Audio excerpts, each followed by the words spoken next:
There's an incredibly exciting innovation happening in the technology realm or small startups.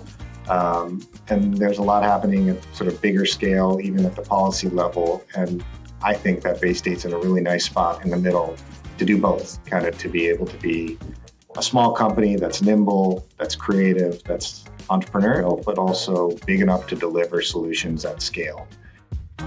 Welcome to Agbioscience, the #1 podcast in the world for innovation in food, animal health, plant science, ag tech, and agriculture.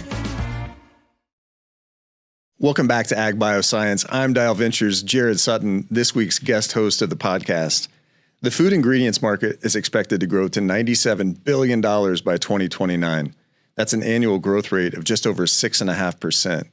Central to that growth is the voice of the consumer seeking options to improve their health and ingredients that contribute to their overall wellness. One company has been innovating in this space for generations, and they join us today. Please welcome Ed Fish, Senior Vice President and General Manager of Varietal Solutions at Bay State Milling, to Agbioscience. Okay, the food ingredients market is undergoing rapid change from consumer demands to regulatory pressures and beyond. Share with us the Bay State Milling perspective on the current state of the market, and particularly for a company that's already been focused on consumer health.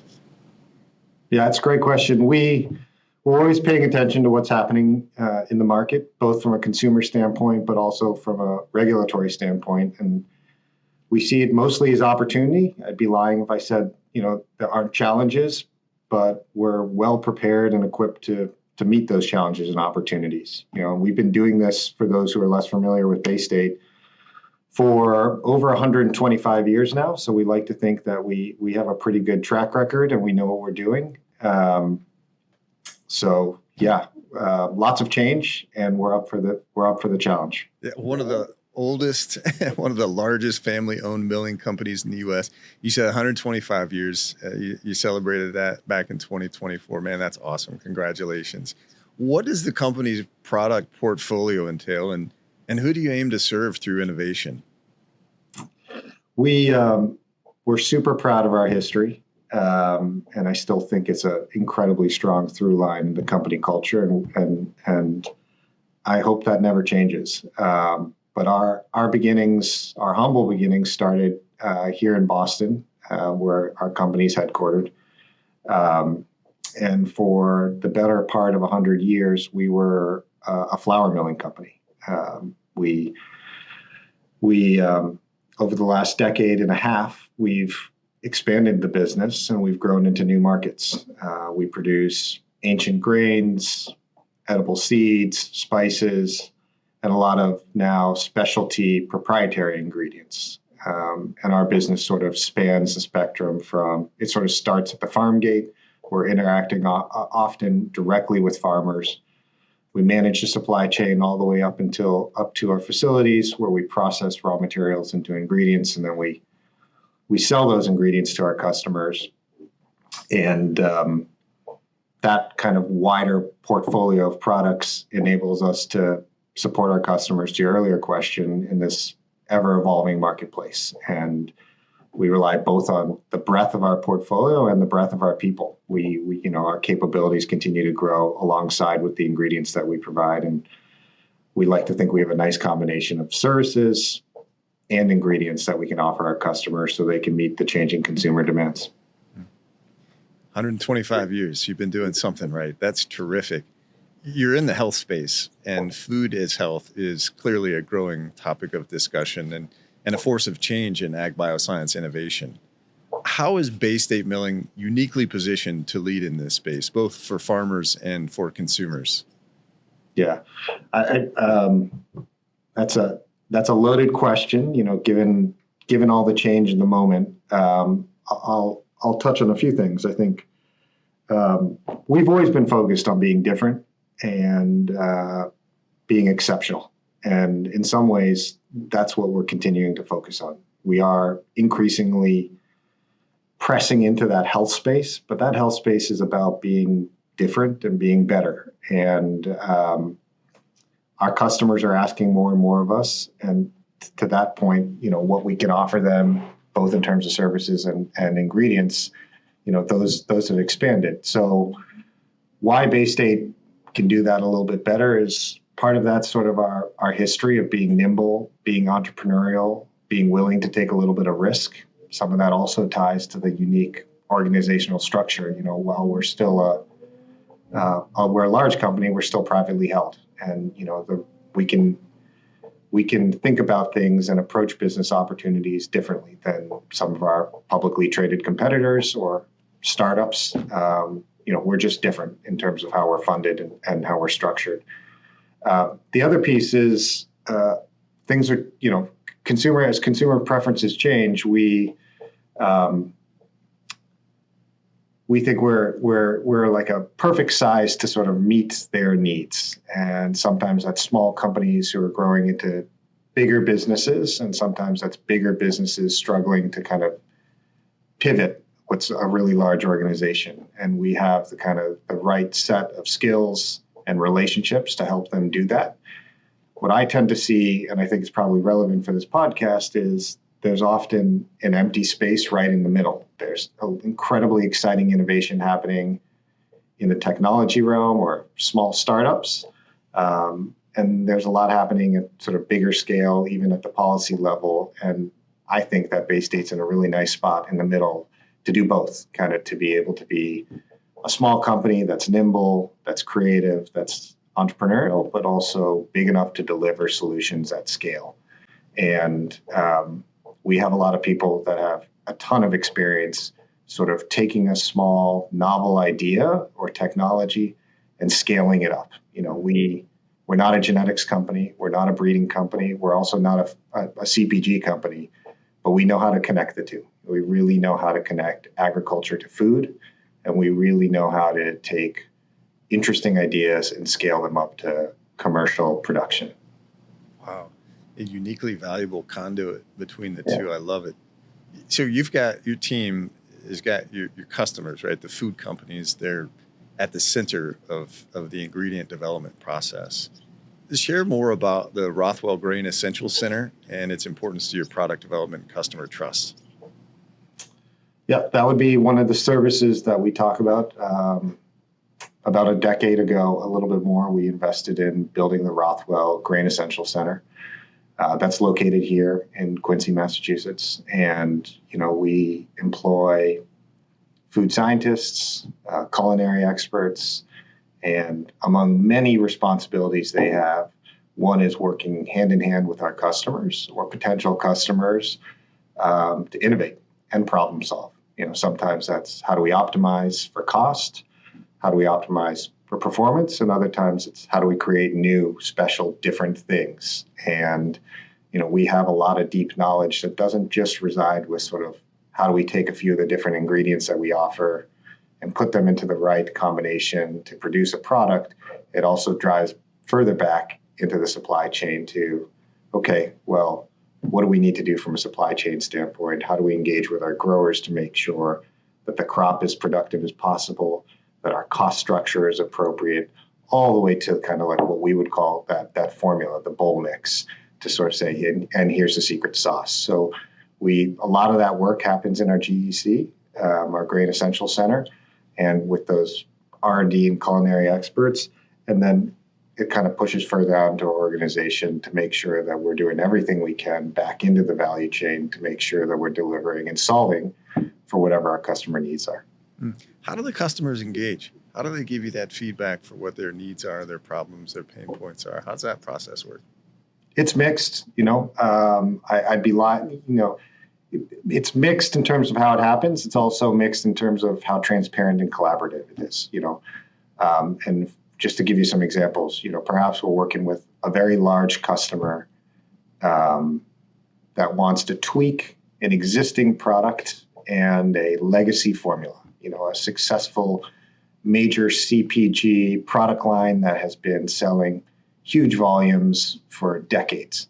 They're not really interested often in shaking things up too much, but they might have a particular project around, hey, what's this? We're experiencing something very unique at our production facility and it's slowing things down. Or, the crop this year is going to be slightly different than last year. how do we manage that transition without actually having to change the temperature on our ovens, because that has an enormous impact on our operations. I'd say that kind of engagement tends to be very tactical, a little bit less transparent, because there's tons of intellectual property, a lot of know-how that needs to be respected and reside with the owners of that knowledge. And then there's really exciting, collaborative, open innovation where we are standing side by side at a benchtop saying, hey, how does this dough feel versus this dough? How does this product taste versus this? Okay, let's iterate. I like that, but I don't like the cost. What else can we do? And we're just going back and forth and back and forth. And I would say and we're super proud of this. There's a lot of wonderful products in the market that I can consume, that my family can enjoy, that I know that a lot of that innovation, some of those ideas, they happened right here in this building downstairs, working closely with our customers to make that possible. That's awesome. So identify the problems, understand the problems, roll up the sleeves, get to work, good things come from it. Man, that's awesome. What new products will come to market from this food is health movement? We'll get to that with Ed after the break. Agbioscience is supported by Indiana Farm Bureau. From berries to dairies, from crop advisors to data analyzers, Indiana Farm Bureau is at the forefront of the top issues impacting Indiana agriculture. No matter your role in the ag industry, Indiana Farm Bureau membership means you'll always have a champion and an advisor. And because so much of your time is focused on your own enterprise, it's also good to know Indiana Farm Bureau is always working to fight for the future of agriculture. We come together to advocate for rural viability, the protection of property rights, competitive tax policies, and against burdensome regulations.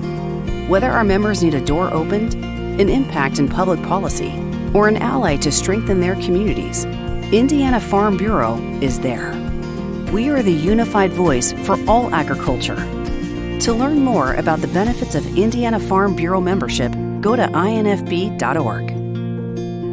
Ed, you're actively leading the charge in bringing a few new products to market. HealthSense, high fiber flour, So Naked, high protein, gluten-free oat. Share more about both ingredients and what they bring to the market that's new and differentiated. Yeah, I'd love to. And I think those are great examples of innovation, hopefully, that resonate with a lot of the listeners here. That innovation, it starts at the farm. It actually starts prior to the farm. We like to get what we call privileged access to IP, unique varieties, unique germplasm, because the basis of these types of products is we don't want to process it any different. As a company, generally speaking, we do very benign processing. So we produce ingredients by cleaning, by milling, by crushing. We're not doing heavy chemical extraction, things like that. So the idea is, let's start with a better raw material. Let's simply express what's intrinsic in a plant. So we like to get privileged access to better plants. And generally, everything we do is at scale. We have aspirations to change the food system. And so we're going after big ingredient categories. HealthSense, high fiber wheat flour, is a great example of that. We have a partnership that has given us exclusive access to what's called high amylose wheat. And we built that high amylose wheat supply chain here in North America. We mill that high amylose wheat into a flour that has 10 times more fiber than your traditional white refined flour. And we branded it HealthSense. And so if you can believe it, it's sort of like you can have your cake and eat it too. It's a white flour that makes all the products we've come to love as a society, but it has way more fiber in it than even whole wheat. And the way that's possible is, and it took a lot of hard work and many years of investment and learning. It started out with a unique plant, and this unique variety of wheat is grown here in the United States. And we're super proud of working with local domestic farmers to grow this wheat across 8 different states.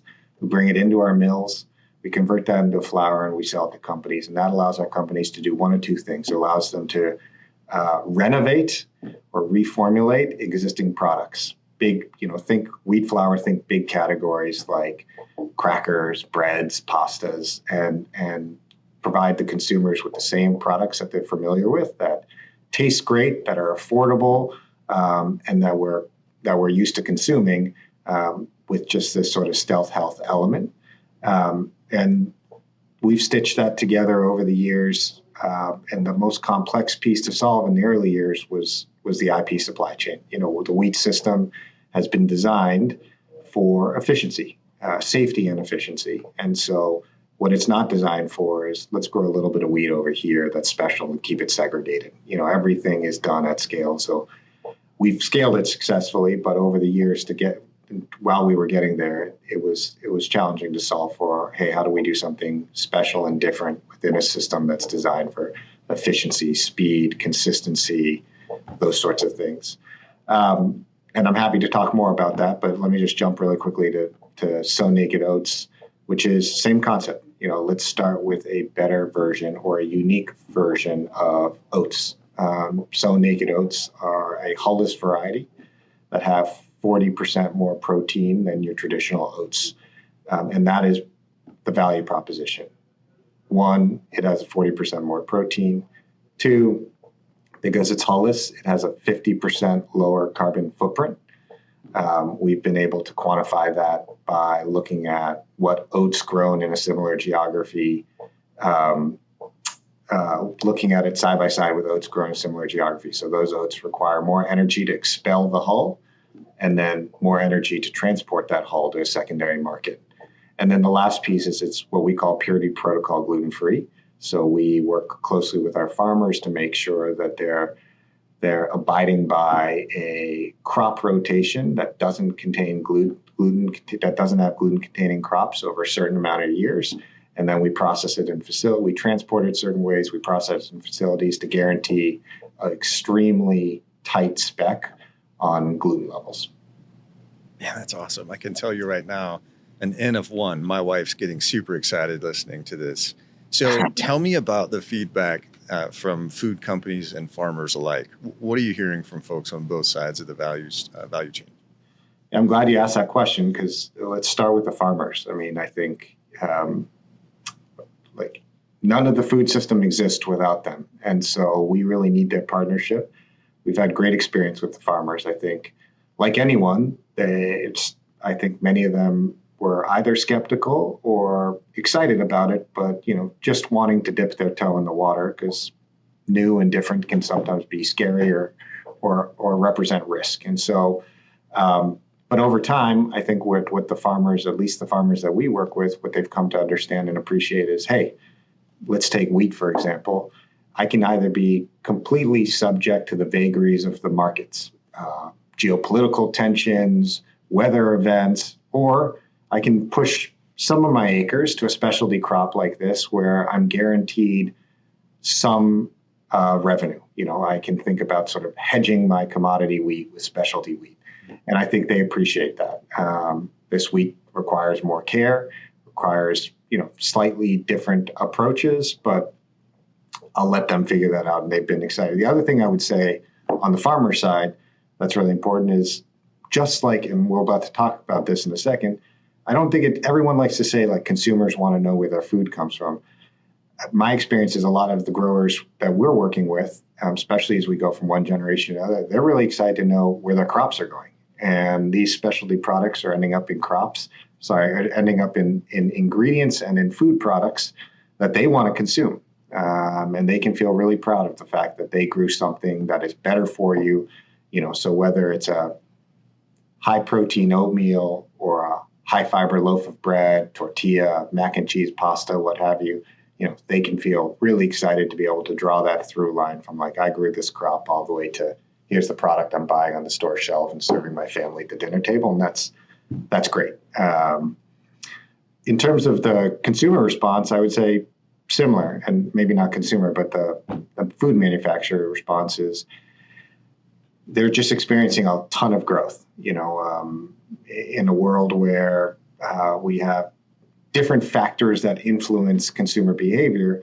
One thing that has been consistent is at least a portion of the population is seeking better for you products. sometimes because of novelty, they're interested, sometimes because they need a certain sort of health attribute that they're seeking out, sometimes because of, political narratives or social media or what have you. And so there are pockets of the population that are eating different, consuming different, and the products that our customers are making are taking advantage of that and experiencing a ton of growth. And growth is king. So we're happy to be able to help them with that. That's terrific. As you examine the growing challenges that farmers face on their operations, as you mentioned, think about the market pressures, the regulatory uncertainty, climate volatility, and so much more. How do you see premium products like these playing a role in their business? I thought you might ask that question. First thing I would say is, we don't view these as premium products. We view them as different. They would be premium if they cost more and didn't deliver more value. But in these cases, we think the value that we are delivering is, appropriately priced, and therefore we like to think of them as differentiated products. So for the farmers, a lot of it's what I talked about. Having certainty of offtake creates value for them. Having different sort of economic drivers in terms of what sort of contracting and pricing is built into these unique crops, I think is attractive to some growers. Again, right, appreciating the fact that most of our growers, they have a variety of different crops grown across a large number of acres. And so this is one of multiple different activities that they're doing on their farm. And so they're able to sort of, within their own portfolio of crops, within their own portfolio of farming activities, create some level of diversity. And so I think, they've been happy to grow these products in a time of uncertainty. The other piece I would say is, and this is a little harder to see, but in general, the huge amount of capital that's been invested into the agricultural system over decades has been really effective. We have the most efficient agricultural system we've ever had. We can produce more, we can yield greater volumes. We can convert those volumes into ingredients more efficiently than ever, and we can convert ingredients into food more efficiently than ever. But what that capital has been focused on is, again, that efficiency and less about differentiation. And I think what's happened is, in some crops and some ingredients, is there remains deficiencies, opportunities to be addressed. Instead of some of that opportunity being addressed by making the crop different, we've given birth to specialty ingredients. So when you pick up a packaged food ingredient in the grocery store and you're saying, hey, what are all these ingredients? Many of those ingredients are addressing deficiencies in your basic staple ingredients. And so I say that all because there are now more participants in the value chain. There are more companies that are ultimately ending up in a finished good that you're consuming. The more participants there are, the more the value gets distributed. And so we have a highly commoditized system with lots of participants, which just means participants get marginalized. And unfortunately, one of the most important participant, if not the most important participant, the farmer, gets marginalized and commoditized. And so I think these specialty crops, I'm not naive. I know they won't ultimately represent all of the acres in the country, but it's opportunity to grow something that's uniquely valuable and capture a disproportionate part of that value without sort of having it shared with other participants in the value chain. You had me at certainty and offtake. Okay, so you've spent some time in corporate strategy, you've been in private equity. Now, of course, you've been in nearly a decade in food. What do you see ahead for the industry? How are the winners of the future innovating today? Yeah, I'd say it's a super exciting time. It's been that way for a while. I would say all the winners and losers, it hasn't all shaken out yet. I think there's probably 4 areas where we'll see a ton of change. I don't assume any of this will be earth-shattering to any of the audience, but one is hardware. Like, I think we're going to see huge advancements in the equipment that we're using at the farm gate, transportation, food processing. We're going to see massive transformations in those different segments, led by robotics probably. And that's happening as we speak. The second piece, I would say software, whether it's AI or just software-enabled tools, and this will power some of those kind of hardware advancements, robotics. Like, there will continue to be proliferation of technology in that hardware. Machines will be smarter, tools will be faster, decision-making will be better, and the concept of precision agriculture, which I think is kind of like is old jargon at this point, will be further enabled.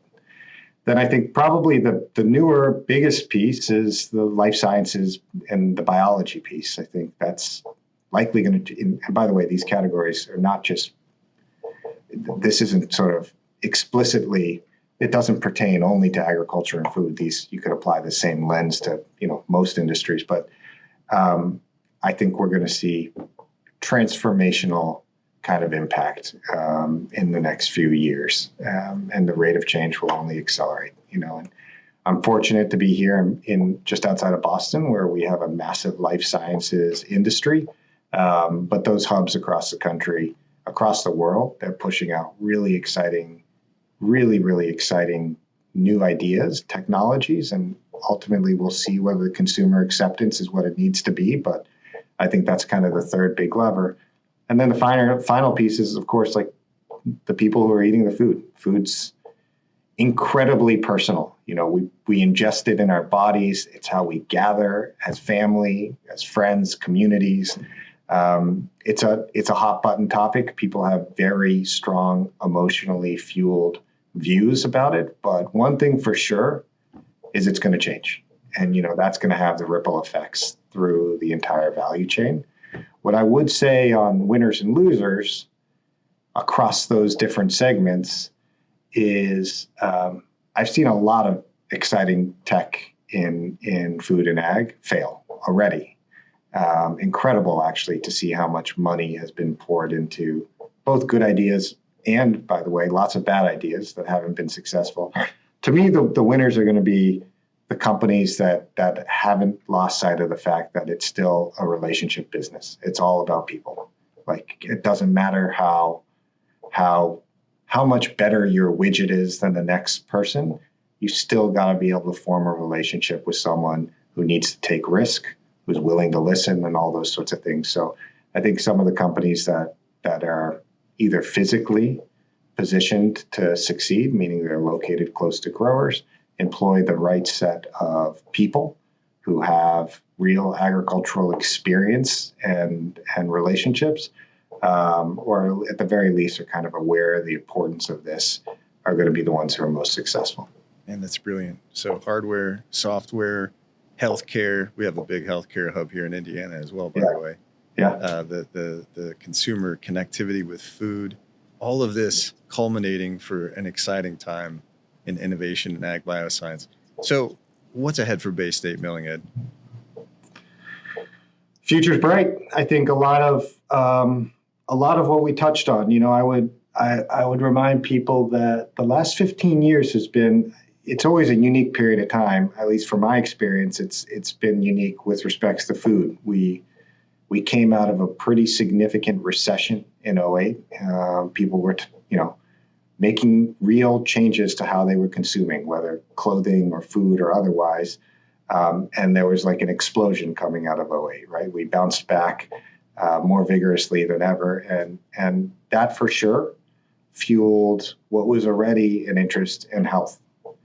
And so specific to Bay State, specific to a lot of the space where I spend my time, which is focused on health and wellness, I'm just going to try and kind of walk you through what's ahead. So we had that. That added some fuel to the fire. And then, quite recently, we had COVID. And I think that's what kind of transitioned us from simply thinking about health to health and wellness. what simply was sort of more diet-related seeking by the consumer ended up being more preventative seeking behavior by the consumer. Right now they were thinking about, how do I invest in my overall wellness? How do I build my immunity? What's this microbiome? How does this, protect me? And so coming out of COVID, where again, similar to 2008, we had, people were excited to be able to live life the way they were before. And from a kind of a financial standpoint, the economy started to thrive. And so we saw like a real groundswell in health and wellness with an emphasis on wellness. And then I'd say most recently, the GLP-1 phenomenon has been, and I would say that's still in early stages, very well documented. The market is huge and the impact's going to be big. These pharmaceutical companies, they're going to continue to make the drugs more effective. The cost of those drugs are going to go down, and any social stigma is going to continue to melt away. And so I think it's going to have a real impact on food. The impact it's going to have on food is not just people are going to eat less. I think overall awareness has grown. People are familiar with terminologies like satiety. They're seeking out foods that make them feel full for longer periods of time. Those on the GLP-1 drugs might be seeking out different things in their food, like, hey, I'm eating less. I need to be thoughtful about, am I getting enough protein? Am I getting enough fiber? And so they're more intentional about seeking out nutrient-dense foods. And so I would say, kind of going all the way back to the 2008 crisis, kind of fueling interest in health, then COVID fueling additional interest in wellness, and now GLP-1s kind of even broadening awareness. And then finally, I would layer on the current administration. Like there's, make no mistake about it, there is a very strong view of the administration, which I think is listening closely to the general public, that people want change in the food system. And they're focusing on ultra-processed foods, which I think is potentially going to create some noise around what's ultra-processed versus simply processed. And in general, people are going to be seeking out, whether the administration kind of dictates it or not, people are interested in foods that are cleaner, right? And so what does that all mean for Bay State? I think we're really well positioned in the here and now to help our customers produce foods that are familiar, that are clean, and that are nutrient dense. And they're able to do that by using ingredients like Sow Naked Oats, which are packed with protein, or HealthSense high fiber wheat flour, which is packed with fiber, but ultimately also making sure that the customers get a product that tastes good, that's affordable, and that's safe. Those things are never going to change. So I think the near-term future is really bright. And then, we're off to the races on our strategy about what's next and continuing to invest in being different and being special. Wow, the future is bright. Hey, he's Ed Fish. He's the Senior Vice President and General Manager of Varietal Solutions, Bay State Milling. Thank you so much for joining us on Agbioscience. Thanks, Jarrod. Really appreciate it. And thank you for joining us. You can watch or listen to episodes on Agbioscience by subscribing wherever you get your podcasts. While there, don't forget to leave us a review. On behalf of the AgriNovus team, I'm Jarrod Sutton. Thanks for listening and watching. We look forward to seeing you real soon. Agbioscience is a podcast by AgriNovus Indiana, hosted by Mitch Frazier, produced by Kayla Chittister and Fabian Rodriguez. Photography and design by Kaylee Kerr. If you liked today's episode, subscribe, rate, and review so we can bring you more conversations just like this. Get all episodes of Agbioscience at agrinovusindiana.com.